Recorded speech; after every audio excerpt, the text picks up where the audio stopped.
গান বাজনা নাচ সিনেমা দ্যাটস অল সংস্কৃতি এবং যাহা কিছু ইসলামী তাহা কিছুকে আমরা আমাদের সংস্কৃতির অংশ বানাতে পরীক্ষাবোধ করেছি।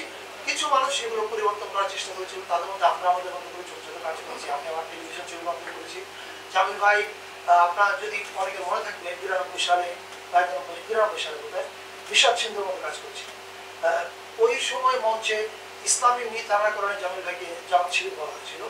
আবার জামাত শিবিরের অনেকেও আমি জানি না ওরা এটা দেখেছে কিনা, কিন্তু ওনাকে এই ট্যাগটা দেওয়া হয়েছিল। এখন আমি এই গল্পটা বললাম এটা বোঝানোর জন্য যে আমাদের সরকার এবং আমাদের যতগুলো দপ্তর আছে আমরা প্রত্যেকেই একটা বিষয় পরিষ্কার যে আমাদের সাংস্কৃতিক পলিসির মধ্যে থাকবে যে বহুজন, বহু ধর্ম, বহু ভাষা, সবার সংস্কৃতি এবং সবার সংস্কৃতিকে আমরা বিকাশ ঘটানোর জন্য কাজ করতে চাই। আমরা ওন করি সব কিছু।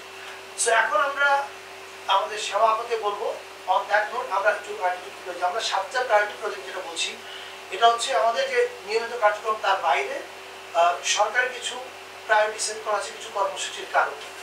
তো সেই কর্মসূচিগুলো নিয়ে যে প্রায়োরিটিগুলো সেট করা হয়েছে সেই প্রায়োরিটিতে আমরা কী কী প্রোগ্রামগুলো করছি, যেগুলো কিছু শিল্পকলা একাডেমি বাস্তবায়ন করবে, কিছু নজরুল একাডেমি করবে, কিছু বাংলা একাডেমি করবে, সেগুলোর হাইলাইটগুলো একটু সমাপা করবেন। তারপরে যদি আপনাদের প্রশ্ন থাকে আমি সে প্রশ্ন রেগুলেশন এটা একটা বিশেষ কর্মসূচি যেটা জুলাই মাসে প্রদর্শনের জন্য তৈরি করা হচ্ছে। ধরা যাক এই যে 8টা বিভাগীয় শহরে ওয়ার্কশপ হবে, film making workshop visual content করছে, সেখানে বাংলাদেশের শীর্ষ নির্মাতারা যাবে, তারা ওয়ার্কশপ করাবে। আমি মনে করি যে মানে একটা উদাহরণ দিয়ে বলছি যে কোনো একজন আমাদের খ্যাতিমান ফিল্ম মেকার বাংলাদেশি তরুণদের কাছে গ্রহণযোগ্য, তারা যদি একটা বিভাগীয় শহরে যায় ওটা ওই শহরের মধ্যে এক ধরনের কি বলে নতুন প্রাণের স্পন্দন তৈরি করবে।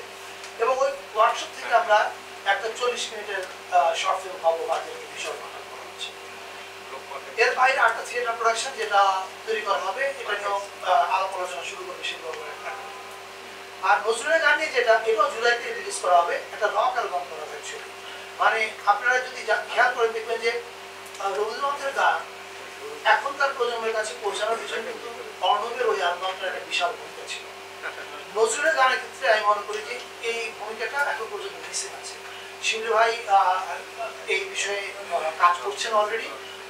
বাংলাদেশের শীর্ষস্থানীয় ব্যান্ড যারা আছে রক ব্যান্ড ওদের সঙ্গে কথা বলে একটা রক অ্যালবাম তৈরি করবো এবং রক অ্যালবাম পাবলিকেশন উপলক্ষে ঢাকায় একটা সেন্ট্রাল কনসার্ট হবে যেটা আমরা ব্রডকাস্ট করবো কাটিয়ে। আর তারুণ্যের উৎসবটা আমি একটু ব্যাখ্যা দিই। তারুণ্যের উৎসবটা হচ্ছে যে যেটা বিপিএল এর সহযোগিতা হচ্ছে প্রধান উপদেষ্টা কার্যালয় থেকে, যুব ক্রীড়া মন্ত্রণালয়, সংস্কৃতি মন্ত্রণালয়, আরো কয়েকটা মন্ত্রণালয়ের সহযোগিতায়। এটা প্রায় দেড় মাসের মতোই হবে। ওখানে আমরা কালচারাল যে প্রোগ্রামগুলো হবে সেটা নিয়ে পার্টিসিপেট করবো। আমরা আমাদের সঙ্গে সহযোগিতা করবো সেই একাডেমি এবং অন্যান্য যারা আছে। Digital oral history is a very important one. আপনারা জানেন যে অপরাধীর প্রথম লক্ষ্য থাকে অপরাধের চিহ্ন মুছে ফেলা, এবং আপনি দেখবেন যে অপরাধী ফার্স্ট যে কাজটা করে সেটা হচ্ছে অস্বীকার করে যে না। আপনি যদি বাংলাদেশে যারা গণহত্যা ঘটিয়েছে জুলাইতে তাদের এখনকার কার্যক্রম দেখেন, তারা এখনো অস্বীকারের উপরে আছে, তারা কিন্তু কেউ স্বীকার করে। আপনি কিন্তু শোনেননি যে কেউ স্বীকার করেছে ক্ষমা চেয়েছে, তারা এটা ক্ষমা চাচ্ছে না। এই যে অস্বীকার করা এটা হচ্ছে অপরাধীর একটা প্রথম কাজ। এখন এটাকে আমরা কাউন্টার দেওয়ার জন্য কি করবো? শুধু বিবৃতি দিয়ে কাউন্টার দিতে হবে না, কিছু কাউন্টার দিতে হবে ক্রিয়েটিভ ওয়েতে, যেটা এই যে 8টা ভিজুয়াল কন্টেন্ট হবে এবং যে ওখানে যে 8টা ওয়ার্কশপ হবে, এখান থেকে 80টা ফিল্ম মেকার বের হবে ছেলে মেয়ে, এবং তারা কিন্তু বের হয়ে বসে থাকবে না। ফিল্ম বা যে কোনো শিক্ষার আগুনটা হচ্ছে আপনি একবার শিখে ফেললে আপনাকে প্রকাশ করতে চাইবেন। আমাদের এই 8টা কন্টেন্টের বাইরেও তারা তাদের নিজেদের ছবি বানাতে থাকবে। এন্ড আই বিলিভ যে এটা এক ধরনের সাংস্কৃতিক উন্নয়ন তৈরি করতে পারে।